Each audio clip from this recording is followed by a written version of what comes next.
Boa noite. O Desportivo de Guadalupe conquistou esta tarde a Supertaça António Aguiar, uma notícia para acompanhar ao longo deste espaço informativo. Já foi localizada a embarcação tropical que estava à deriva há 19 dias no alto mar, através de um contacto estabelecido pelo Presidente da República, Manuel Pinto da Costa, ao seu homólogo equato-guineense, Teodoro Bianguema Bazogo. A Marinha de Malabo conseguiu localizar a embarcação. Os esforços também estão a ser enviados para encontrar um segundo navio, Andreia. Naquela zona, se tiver uma avaria, falta do gasóleo, aquela zona é uma zona de piratarias. Depois da entrevista dada ontem pelos proprietários dos navios Tropical e Andreia, o Presidente da República, Manuel Pinto da Costa, iniciou rapidamente contactos com seu homólogo da Guiné Equatorial, Obianguema Bazogo.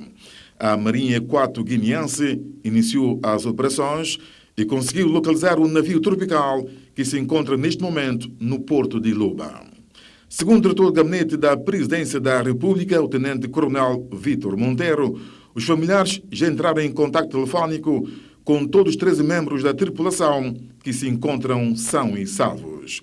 O incidente veio safado devido a se ter partido e deixou o navio Tropical à deriva há 19 dias no alto mar. Segundo o diretor do gabinete da Presidência da República, a Marinha Equato-Guineense voltou a lançar o mar à busca de uma outra embarcação, Andreia. As diligências também foram incitadas junto a autoridades gabonesas com vista a localizar o navio Andreia. Enquanto isso, a Presidência da República está em contato com as autoridades da Guiné Equatorial de forma a encontrar uma melhor solução para o regresso da embarcação tropical. Presidência da República a desdobrar todo o dia de hoje em contactos com os países do Golfo da Guiné. O governo pretende desenvolver reforma no setor da justiça. Esta é uma das decisões saídas do último Conselho de Ministros, que deverá, no prazo de 15 dias, apresentar relatório de cooperação financeira. Caso contrário, o país poderá perder financiamento da Organização Mundial da Saúde, OMS. O Conselho tomou conhecimento dos trabalhos em curso relativamente à necessidade de apresentação do relatório de cooperação financeira direta da Organização Mundial de Saúde e orientou no sentido de se resolver o assunto nos próximos 15 dias para não se comprometer os futuros financiamentos. A reforma da Justiça e a necessidade de aquisição de um navio para o transporte do combustível para a região autónoma do Príncipe mereceram a atenção do Governo na sua 6ª sessão do Conselho de Ministros. De novo, a Ministra da Justiça e dos Assuntos Parlamentares e porta-voz do Governo quando fazia o balanço da reunião. Abordando as propostas relacionadas com o Programa de Reforma da Justiça, tanto os termos de referência como a calendarização para o efeito foram aprovados. O Conselho recomendou ter em conta a necessidade de se andar rapidamente com este processo, o qual deve ser inclusivo e deve ser objeto de consenso dos órgãos de soberania do país. Relativamente ao transporte de combustível para a EMAI no Príncipe, o Conselho foi informado de que estão sendo recolhidos os elementos para uma solução, associada à reflexão sobre a aquisição de um barco para assegurar a regular ligação. O Conselho orientou para que, através do Ministério das Obras Públicas, Infraestruturas, Recursos Naturais e Meio Ambiente, seja encontrada uma solução rápida.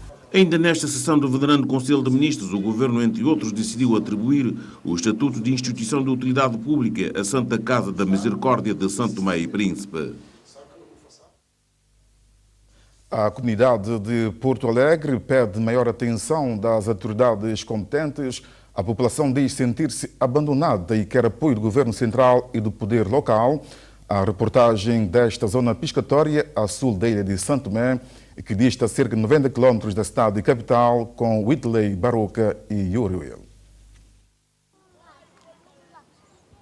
Porto Alegre é uma aldeia de São Tomé e Príncipe, localizada no distrito de Coé, ilha de São Tomé, próxima às localidades de Santa Josefina, Alto Douro e Cachoeiro. Com uma distância da capital de cerca de 90 km, Porto Alegre é uma das comunidades mais longínquas do arquipélago, reservando ainda para si uma boa paisagem e restos patrimoniais.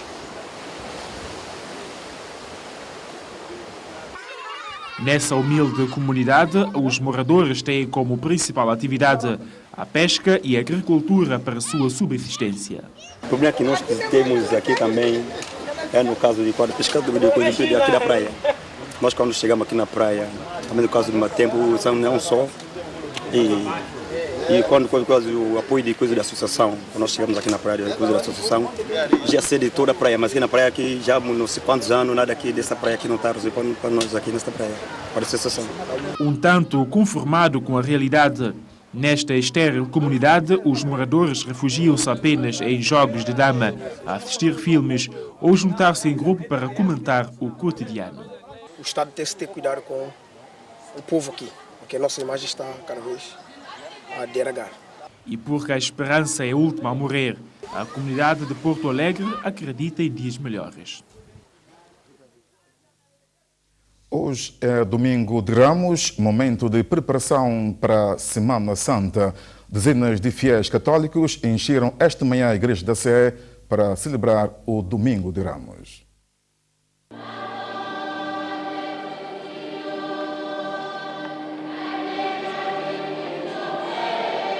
Domingo de Ramos é celebrado uma semana antes da Páscoa. A festa comemora a entrada triunfal de Jesus Cristo em Jerusalém. É para os católicos o início do ponto mais alto da Quaresma.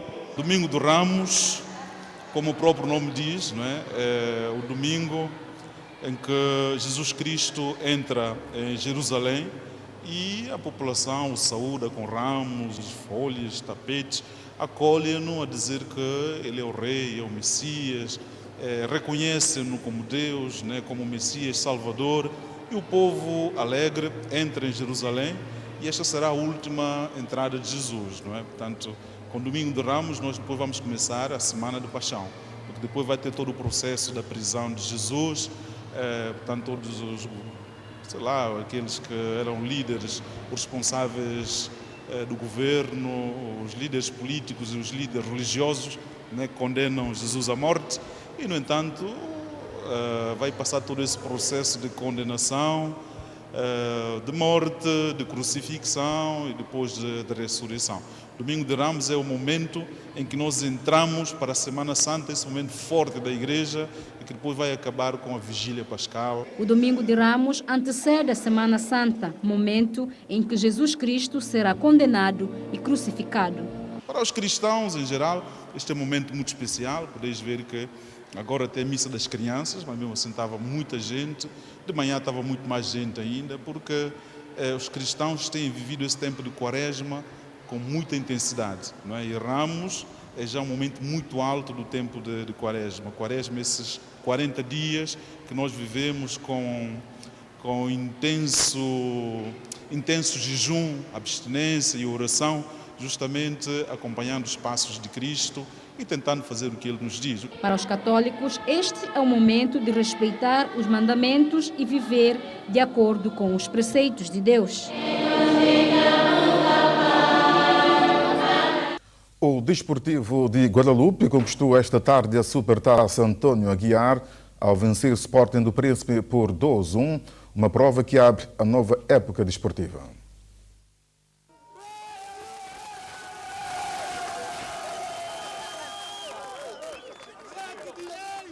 Desportivo de Guadalupe é o novo detentor da Supertaça António Aguiar, depois de ter apanhado 12-1 na taça da Confederação Africana de Futebol. Não obstante este desaire, é uma boa pré-temporada. Festa no Nacional 12 de julho para os lobatos trajados de amarelo e azul e tristeza para os Leões do Príncipe. Guadalupe trava os bicampeões. Pois eu tinha dito na nossa vinda de Gabão que foi um jogo de experiência e hoje temos uma equipa coesa e uma equipa que vai fazer história no Campeonato Nacional.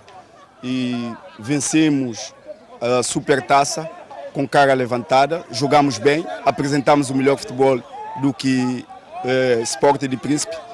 É isto que é mais importante para Guadalupe. E antes de mais quero dar parabéns à equipa de Guadalupe. De qualquer forma, uma das equipas teriam que vencer esse jogo e não foi desta e por isso estou muito triste, com certeza os meus pupilos também, Mas seja como for, futebol é mesmo assim, temos é que levantar a cabeça e prepararmos mais, que é para o arranque da nova época desportiva, que será o campeonato a nível regional. O primeiro gol da partida surgiu aos 29 minutos, marcou Valdimar Santos, um gol que veio a mudar o retrato do desafio. No momento em que o Príncipe sofreu baixa de peso, o seu capitão Romi saiu lesionado, Guadalupe aproveitou a fragilidade da defensiva contrária e ampliou o marcador aos 33 minutos. Breni foi o autor do gol, mas quando faltava um minuto para o fim da primeira parte, Sporting do Príncipe reduziu a vantagem na transformação de penalti em gol. Marcou Arthur. Na segunda metade do desafio, Príncipe, quer o Desportivo de Guadalupe, desperdiçaram várias oportunidades. Primeiro, Romi, mesmo lesionado, obrigou Equigerson a uma defesa apertada. Valeu a atenção do guarda-redes de Guadalupe. Elísio esteve à beira de marcar. O remate foi forte. Faltou frieza ao capitão dos Lobatos. Dois grandes momentos que se juntaram aos outros que obrigaram os Leões do Príncipe a fazerem várias mexidas que não resultaram. Os bicampeões perderam o jogo da Supertaça António Aguiar, prova que antecede o início da nova época desportiva 2012-2013. Como sabe, a nossa época desportiva inicia sempre em março e estamos a cumpri-la com maior rigor. A Supertaça começou bem, houve um bom jogo, fair play, tanto que foi muito importante isto. O árbitro demonstrou hoje uma categoria enorme. Todas as soluções estão criadas. Aliás, ontem foi a Assembleia Ordinária, em que já temos tanto os sorteios feitos, quer taça, quer campeonato da primeira, segunda e terceira divisão. E, portanto, tudo para frente. Acho que dentro de 15 dias arrancará a primeira jornada. A Federação Santomense de Futebol declara a abertura da nova época desportiva dentro de 15 dias, com o início dos jogos da primeira e segunda divisões. A Federação Santomense de Futebol reuniu ontem os seus associados na terceira Assembleia Ordinária. A reunião serviu, dentre outros objetivos, a aprovação do relatório de contas de 2012 e do orçamento para o presente ano. Os dirigentes desportivos, delegados e associados da Federação Santomense de Futebol reuniram-se nesta terceira Assembleia da Federação Santomense de Futebol. A cerimônia de abertura foi presidida pelo Ministro da Juventude e Desporto. Eu acredito que os exercícios que serão feitos nesta Assembleia serão puramente continuação das ações que a Federação tem vindo a fazer no seu curso normal. Eu gostaria apenas de apelar pela solidariedade, pela honestidade, generosidade e disciplina dos presentes para que o evento possa ocorrer na base da concórdia e que possa ter o sucesso que se espera em prol do futebol e do desporto de São Tomé e Príncipe. É importante que tenhamos em mente que o resultado desta Assembleia, os resultados dos exercícios que se fizer nesta Assembleia serão determinantes para o futuro da Federação, o futuro do futebol, o futuro do desporto de São Tomé e Príncipe. Para além disso, a qualidade dos resultados determinará a qualidade, a extensão e a profundidade da futura cooperação com o Estado. E determinará também, dimensionará também o volume e a qualidade dos apoios que o Estado dará a esta federação para o exercício das suas atividades. Nesta sessão de trabalho estavam em cima da mesa a proposta de alteração ao regulamento disciplinar e os estatutos, a aprovação da ata anterior, bem como o relator de contas do ano transato. Depois de 8 horas de análises e discussões acesas, os resultados foram satisfatórios. Nessa Assembleia foram aprovadas emendas ao regulamento de disciplina, estatutos e regulamento de provas. Também foi aprovado o relatório e contas do ano 2012 e também o orçamento para 2013. No que concerne a emendas que foram introduzidas para o regulamento de disciplina, foram agravadas penas sobre os distúrbios que têm acontecido nos campos de futebol. Ou como se sabe, nos últimos anos tem havido distúrbios, tem havido desacatos e que isso não é bom para o nosso futebol. Então foram agravadas penas nesse sentido. No que concerne ao estatuto, foi definido um perfil para o presidente da Federação Santomense de Futebol. Qualquer indivíduo que queira ser candidato ao presidente da Federação Santomense de Futebol tem que ter um mínimo de 4 anos ligado ao futebol, tem que ser uma pessoa com a idade superior a 25 anos e tem que ser uma pessoa que digamos, tem tido uma participação muito ativa no futebol santomense. No que concerne ao regulamento de provas, foi decidido definitivamente que a partir deste ano o jogo do aparamento do campeão nacional vai ser em 2 mãos. O presidente da FSF falou da importância de se trabalhar em conjunto de modo a melhorar a prática futebolística nacional. E ao resgatar os prestígios do nosso futebol nos mais altos patamares, isto é, aos olhos da CAF, FIFA e outros organismos nacionais e internacionais, urge agora resgatar a nível exibicional, anímico e a própria massificação do jogo. Esse desiderato não pode ser alcançado com ondas de intrigas e difamações, nem com recurso a assalto à Federação Santomense de Futebol. Essa aspiração iremos alcançá-la, mas não por dentro da Federação Santomense de Futebol, mas sim com a contribuição, devoção e participação ativa de todos os intervenientes no jogo, desde os dirigentes até os praticantes diretos, sem agendas pessoais e exclusivamente com a verdade do fair play. A responsabilidade deste organismo, segundo Idalés Pachiri, passa ainda pela formação dos dirigentes, treinadores, árbitros, jornalistas e melhoria e modernização dos campos de futebol. A Federação de Xadrez e o Comitê Olímpico Santomense deverão assinar em breve um acordo de cooperação. A vontade foi manifestada esta sexta-feira por Hamilton Cruz, no termo do encontro com a direção do COIS. Hamilton Cruz, atual presidente da Federação de Xadrez, manteve um encontro com a direção do Comitê Olímpico Santomense e pretende estreitar as relações com esta organização desportiva. Assim, o Comitê Olímpico tem uma larga experiência, no dirigismo desportivo, principalmente na pessoa do presidente. Portanto, nós viemos escolher um pouco alguma experiência, algumas sugestões, porque estamos a caminhar, eu pessoalmente como presidente estou a dar os primeiros passos na direção da Federação, portanto venho transmitir o nosso projeto e colher algumas ideias para tentarmos ajustar o nosso programa, que vamos apresentar sensivelmente dentro do mês. A Federação de Xadrez pretende estabelecer um protocolo de cooperação com o Comitê Olímpico Santomense. Hamilton Cruz quer aproveitar a experiência do Comitê Olímpico Nacional e dos seus dirigentes para mobilizar apoios e massificar o xadrez em São Tomé e Príncipe. O Comitê Olímpico é uma instituição muito virada para o estrangeiro, para o exterior. Portanto, isso vem um pouco de encontro àquilo que nós pretendemos, que é buscarmos fortes parcerias no estrangeiro para tentarmos dinamizar o desporto em São Tomé, nomeadamente o xadrez.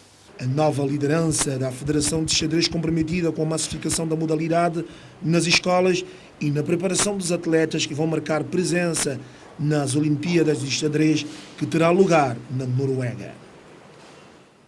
Vamos ficar de seguida com os assuntos que mais dominaram a semana em retrospectiva.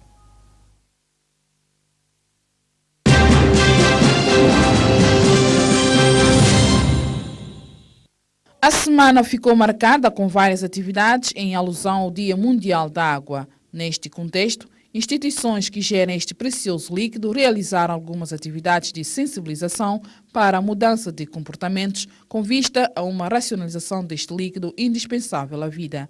Ano Internacional de Cooperação pela Água foi o lema escolhido este ano pelas Nações Unidas. Observando o tempo para proteger a vida e bens foi o lema escolhido este ano para assinalar o Dia Mundial da Meteorologia. Numa mensagem, o secretário-geral da Organização Internacional da Meteorologia chamou a atenção do mundo para o impacto crescente de fenômenos climáticos. A apresentação de um projeto de plano de ação nacional contra o trabalho infantil e da listagem das atividades perigosas no país marcaram o encerramento do seminário de 4 dias sobre o trabalho infantil. A cerimônia, que decorreu na Biblioteca Nacional, foi presidida pelo Ministro da Saúde e dos Assuntos Sociais, Leonel Pontes. Hoje, São Tomé e Príncipe já possui um esboço do seu plano de ação e da lista das piores formas de trabalho infantil. As crianças que hoje estão fora tanto da escola, trabalham, terão o seu futuro comprometido. Portanto, depois, ao estarem precocemente no mundo do trabalho, as mesmas são privadas de educação, de formação e possibilidade de adquirir competências que as preparam para o trabalho digno na idade adulta. Uma missão do Fundo Monetário Internacional esteve no país para a primeira avaliação do programa econômico e financeiro. A equipa do FMI, que esteve durante 12 dias no arquipélago, considerou que a implementação do programa até o final de dezembro de 2012 foi satisfatória. O governo regional entregou esta semana à Assembleia Regional a proposta do orçamento do governo de José Cassandra no valor de 218 mil milhões de dobras. As prioridades vão para os setores sociais e infraestruturas. O Banco Mundial pretende implementar uma nova estratégia de cooperação com São Tomé e Príncipe, afirmou o diretor desta instituição financeira das Nações Unidas, à saída do encontro mantido esta segunda-feira com o presidente da Assembleia Nacional, Alcino Pinto.